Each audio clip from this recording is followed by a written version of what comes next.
What is up, everybody? You are watching Straight Facts, Episode 2 with Richie and Cyril. I'm Cyril with my boy, Richie.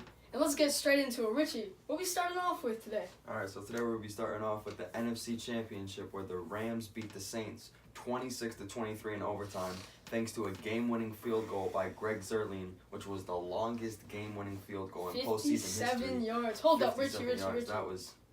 No flag! No flag. Flag! No flag!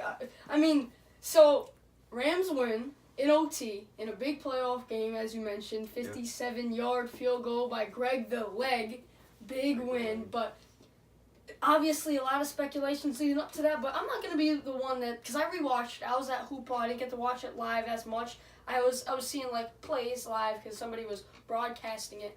But I went home and I rewatched it, and honestly, I would not say that they lost it because of that pass interference. It was certainly a big reason. It was, for sure. But they had opportunities to win it in overtime. Drew Brees, OT, they're on the drive, interception, that's big. Of course, there would be no OT, most likely, if there was no PI call on it, which stinks. And it's no guarantee that there was going to be a touchdown. Granted, they would have had first and goal, but they still got a field goal out of it, and then they ended up tying it, and then Zuerlein hit I believe, a 48-yarder to send the game into overtime. And in OT, and then, of course, the pick, and then that led to the Rams getting it. So, obviously, the recap of this game just is big games.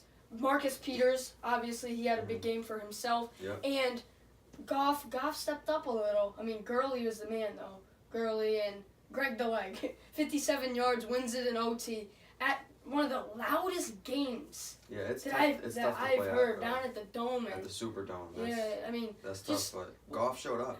297 yards, touchdown. Did throw an interception, but he played well. Cooks had a big game. 7 catches, 107 yards. Yeah, he was stirring a pot up. He was definitely playing good. So 26-23, Rams win in OT at the Dome with a 57-yard field goal. We predicted wrong there. We thought the Saints were going to win. They should have, but I wanted the Rams to win. I wanted the Rams and the Chiefs to win. What's the next game?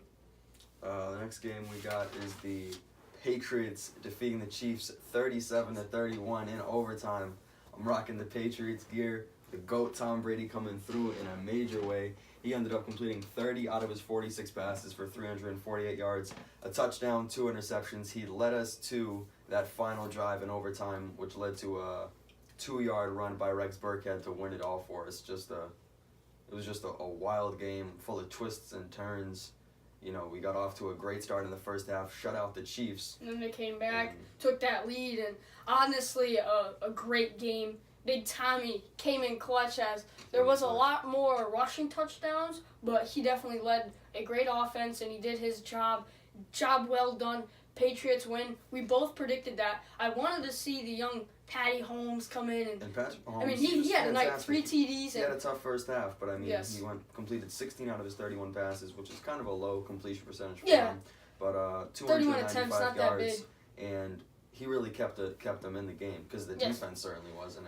Well, I remember saying that this was going to be an offense game. Honestly, though, Pat's defense surprised me first half, shutting down Chiefs and really showing up. And Kels had a good couple, had some good plays. But what I was saying was I knew that it was just going to be that heavy offense. Chiefs defense this year definitely declined. You look back 2 years ago, and that was obviously a healthy Eric Berry, but even Tamba Hawley and really Justin Houston, who was a big factor, and really just a lot of guys that helped that Chiefs defense clinch it up. And now this year they definitely declined, and And I thought maybe because they were at home, it would have helped them a little bit. Yeah, it seemed like it helped them a bit against the Colts the previous week.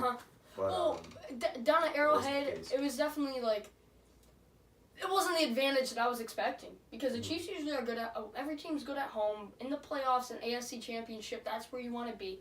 But Big Tommy, good in the weather. The temperature didn't matter either. No. Neither of them. I thought maybe Mahomes last week, maybe would have had a problem because it was so cold. But it showed. Last week it showed, and this week it showed that it doesn't matter what weather, rain, sleet, or snow. That he's still gonna ball out. So for the Super Bowl, we'll have the Patriots versus the Rams in Atlanta, Georgia. That'll be Super Bowl 53. Game starts at 6:30 on February 3rd.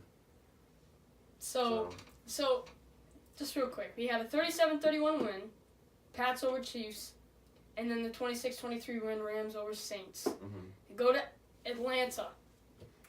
Rams, Patriots, Richie. I want to see young Goff, man. I want to see young Goff. I want to see young Goff, McVay, Peters. You're going with Goff?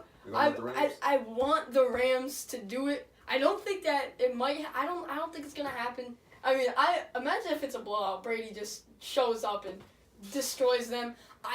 I think Patriots are gonna win. Patriots are going to win. So who are you going with? Patriots. Patriots. But I want to see young Goff show up and TG. I want to see Gurley. You can't bet against Tom Brady. No. It's just. However, this is a similar. I mean, like the offense comparison. I mean, the defense last year for that Eagles, incredible defense. The Honestly, defense this though, year I'm for not the going Rams, there. that's tough. That's tough. I mean, Talib, Donald. Ndamukong Suh has been huge the past few weeks. Aaron Donald, Ndamukong Suh, Peters, and Talib.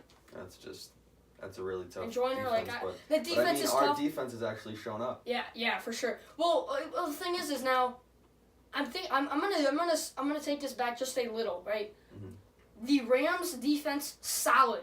They can show up and actually stop Brady. I mean, no one's gonna stop Brady good, but there's definitely abilities of slowing him down, making him adjust. Yes, making him have to like you said, adjust to his game style. With the Rams offense, not only incredible, good to see Goff kind of get his stuff together, but Cooks and he's got Woods, and honestly, Gurley and Anderson, those guys are big, and Gurley had a tough week. Yeah. This week, but you know, Anderson. CJ. The running game wasn't really huge for the Rams. It was just overall. Their It was a defense team really win. good, It was a team win. And Goff, you know, and of course, finally came through. Greg the Leg. Yeah, Greg the Leg was huge. Crazy. I remember. So I was watching it with my friend, and just like we were watching that last couple, like the last minutes on the live stream for the NFL app, and my friend's uncle was like, "Nah, he ain't got that." Like, believe me, man. Greg the Leg is known for hitting those. What did he get? 7 field goals last year or something? Yes. And I was like, that's his hot spot. He can hit it. He's like, 57 yards. And next thing you know, winds it up, kicks it. But yeah, so I want to see the Rams. I'm not counting it out. I'll have a much more set in stone answer next episode. Yeah, we could go through it again. You know, before pro. Well, honestly, next weekend we'll go more into basketball and.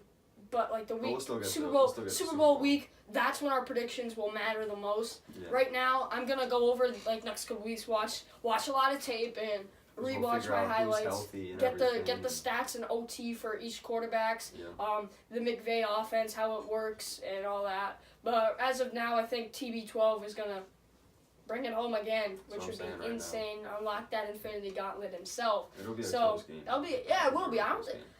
I think that both teams look solid, but like I said, I'm going to go more in depth to it next couple weeks. But Richie, talk about the NFC AFC Championship. What's up next, bro? We got the NFL honors, and we're going to be starting off with the most valuable player. And I don't think there's really any questions. Unanimous. It should be unanimous. Patty Mahomes. This guy, Patty Ice.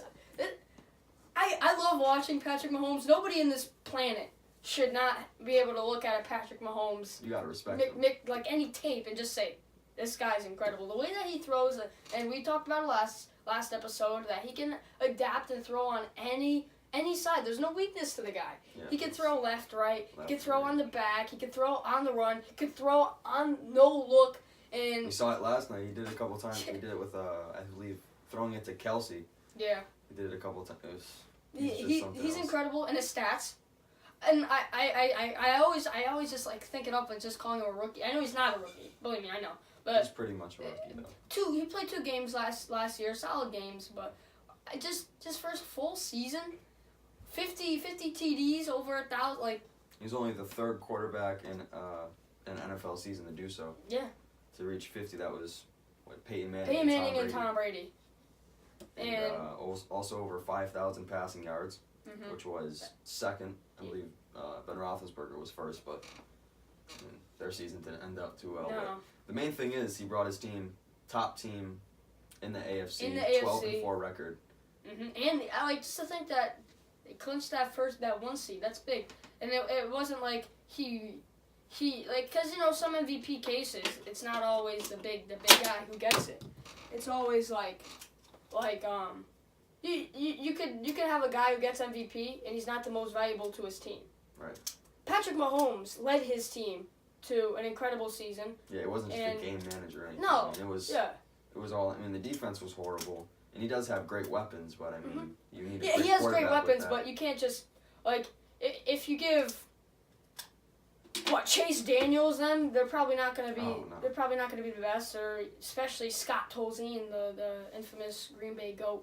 But it's a great quarterback on a great team who absolutely expressed himself as the MVP. Richie, what's next for the honors? So, Defensive Player of the Year, we have Aaron Donald, who led the league in sacks, 20.5. MVP candidate, in my 41 opinion. solo tackles and 4 forced fumbles. So that's an MVP candidate of mine, top 5 year. player in the league, and if he doesn't get it, I mean.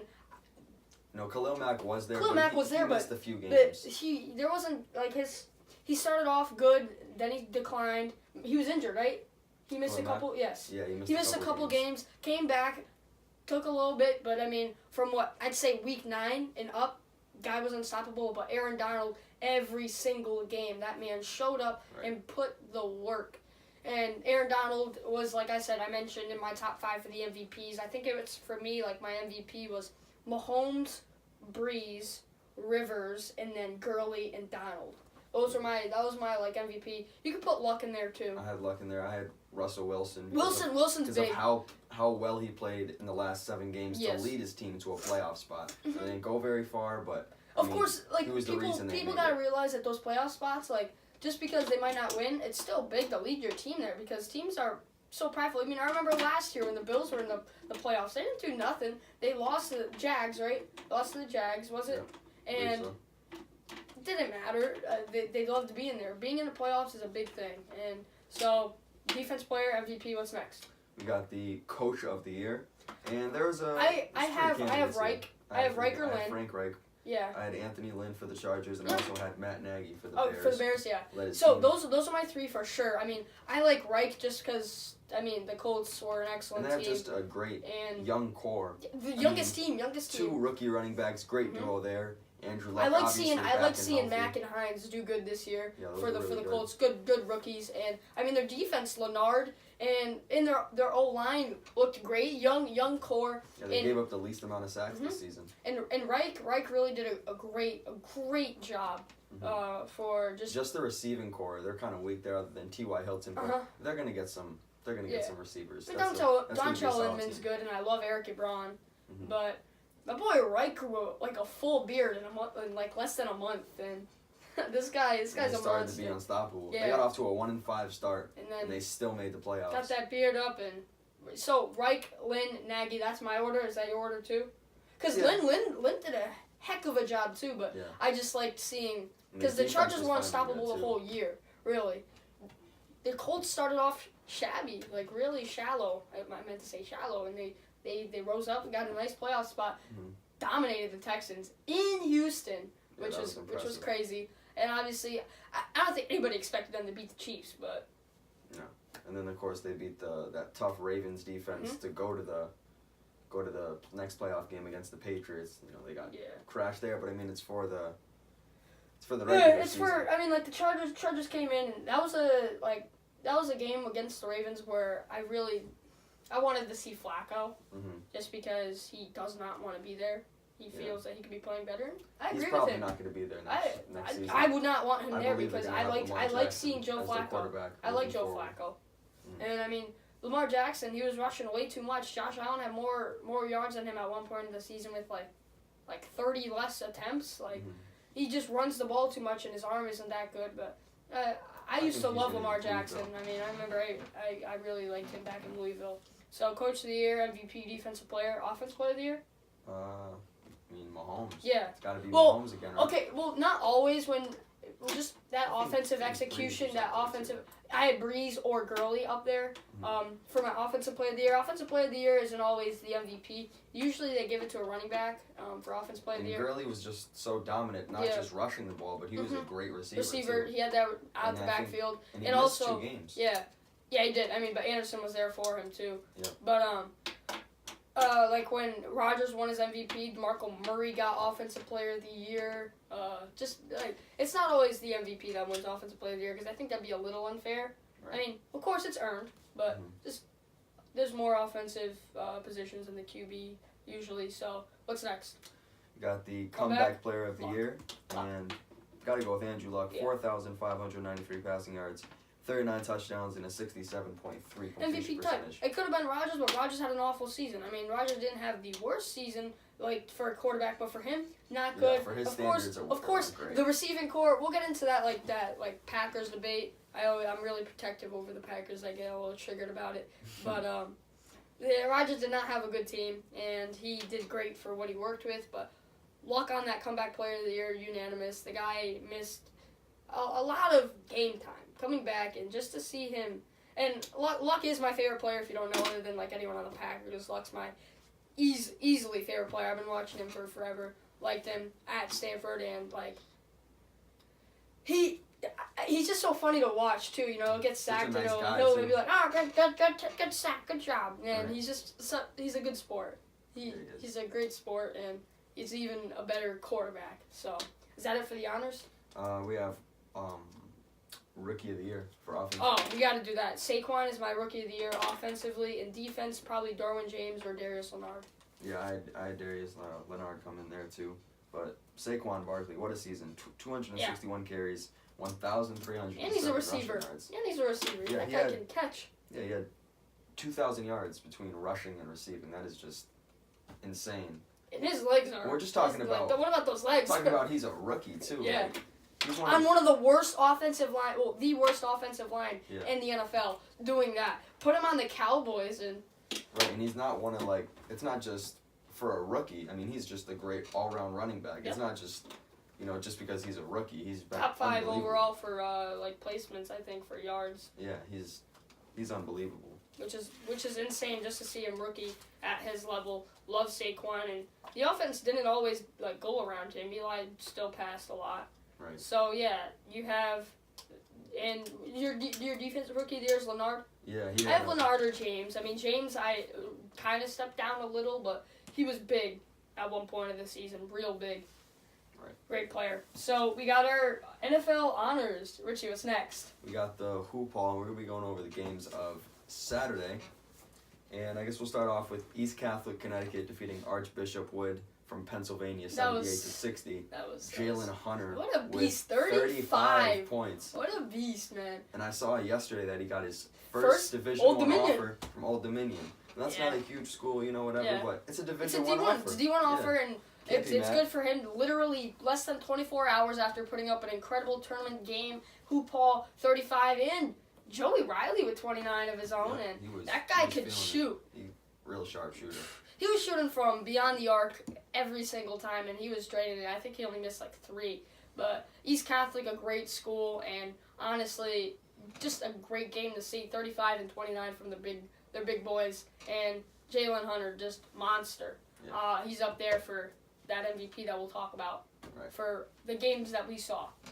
And then we have the next one here.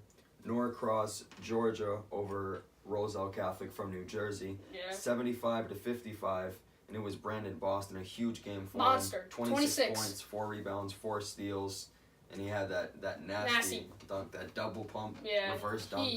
There's a great picture if you go on Hoophall's Instagram, but Brandon Boston, monster, going against Khalil Whitney's Roselle, and Whitney didn't have that good of a game. 12 points. Only 12, and those are kind of misleading, too, because he did not shoot the ball well. Yeah, he didn't. Was careless with the ball. He had a tough game. Kentucky commit, but, everyone has their off games. Mm-hmm. But it was a tough one for him.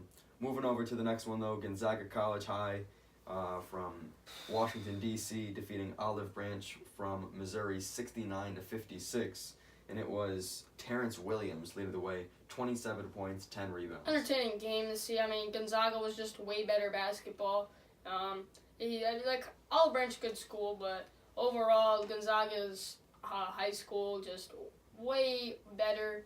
And honestly, you just saw better basketball, way more organized than Olive Branch, and it was obvious that I said it was just going to be a slaughter, and it was. Yep.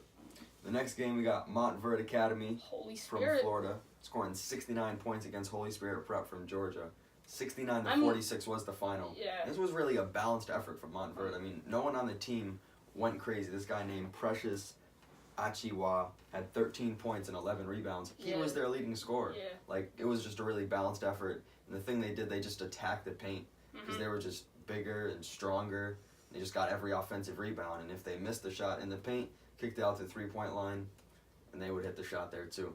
Well, I mean, like, and it was also just not the best for Anthony Edwards, #1 in the country. He reclassed senior, and it's crazy that, like, even last night didn't have the best night. And Holy Spirit, really a good school, but they just got cracked, and not a good matchup really. Yeah, overall. he did score 24 points, but it was a lot of garbage buckets towards the end. Where and plus his 20 team was plus. down, and they just seemed to not. Because he finally got it going, in, Ball like around, in the fourth quarter, but later in the fourth quarter, and it was like, it didn't matter at that point. There was no shot of them getting back into it, so that was kind of tough. Now we'll head over to the NBA recap. And going back to the games of Saturday, that was January 19th. The Thunder over the 76ers, 117-115.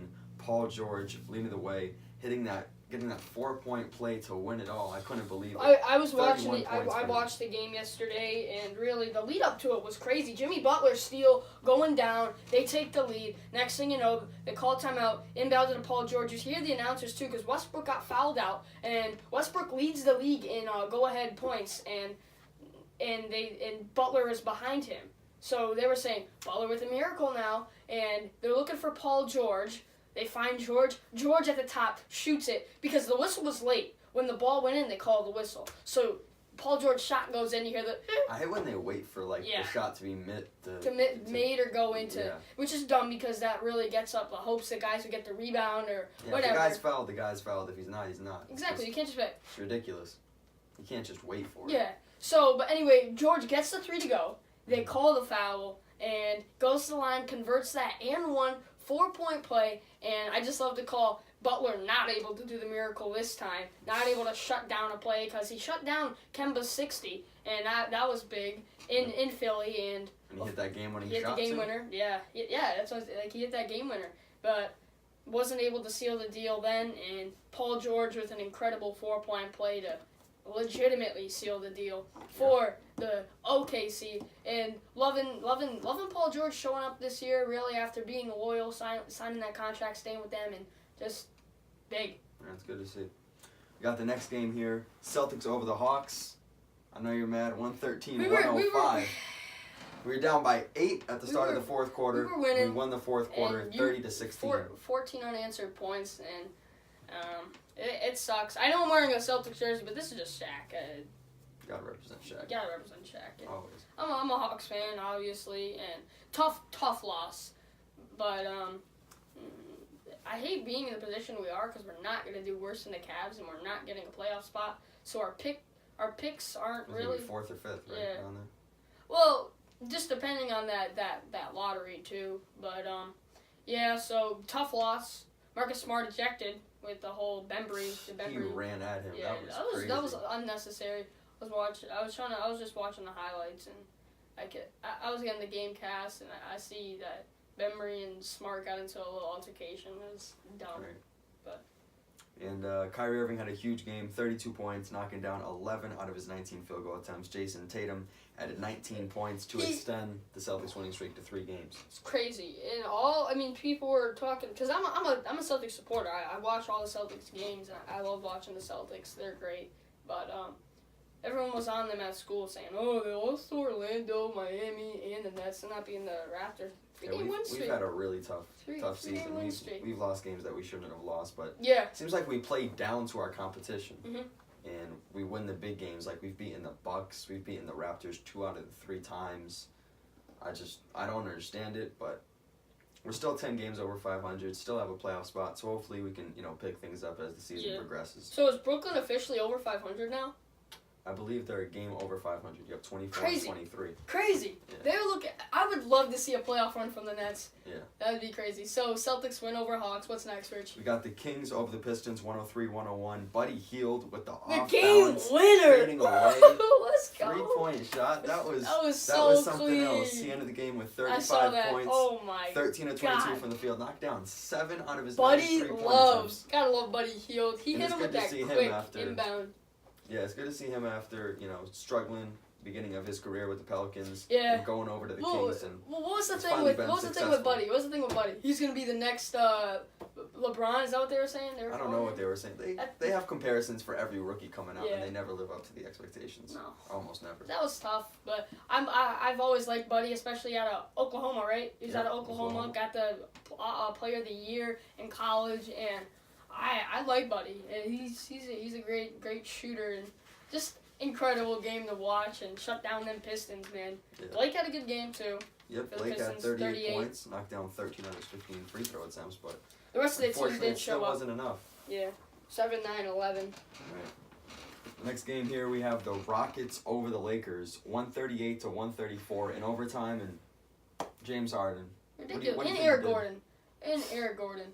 Eric Gordon hit that three-pointer to send the game into overtime. He ended the game with 30 points, knocking down 5 out of his 10 three-pointer shots, but James Harden, once again, huge scoring night, 48 points, along with 8 rebounds, 6 assists. What the heck, man? And Yo, I don't even it's know what to too say. I'm at a easy, loss man. for words. Yo, It's it amazing. is too easy for Harden. I mean, I'm not a Harden guy. It gets annoying just seeing him play, but this guy's a monster. Yeah, he is. It's not something fair. else. The league is just in for a treat. But I still Giannis over Harden guy. Yeah. But so what's after that, Rich? So we have the games of yesterday, which was Sunday, January 20th.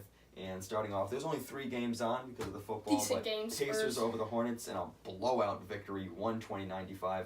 Victor Oladipo leading the way with 21 points, 7 assists. Sabonis Darren off the bench. Collison added 19 points, 9 assists. Yeah, Sabonis was in Sabonis double had a pretty digits. good game. I And believe I he had think 14. 13 rebounds, 14 and 13 off the bench, and big game. We were talking about Sabonis, and he's just valuable 6-man, Yeah. easily, and I think he fits that rotation well, because, some guys just see, put him in the starting 5, but some guys work better on the six position, but blowout. Pacers win, what's next? We have the Timberwolves over the Suns, 116-114. Derrick Rose hitting the game-winning Game-winner. shot with 6:10 seconds left. 31 points, 12 of 24 shooting from the field. Karl-Anthony Towns added another double-double, 30 points, 12 rebounds in the victory. I mean, T-Wolves beat the best team in the league, which is crazy. The Suns are just powerhouse. I can't even say that with a straight face. Anthony Melton, an assist machine, DeAndre, and a good rookie, monsters. But these guys are they taking it? Are they tanking it? Because Suns? they look Yeah. awful.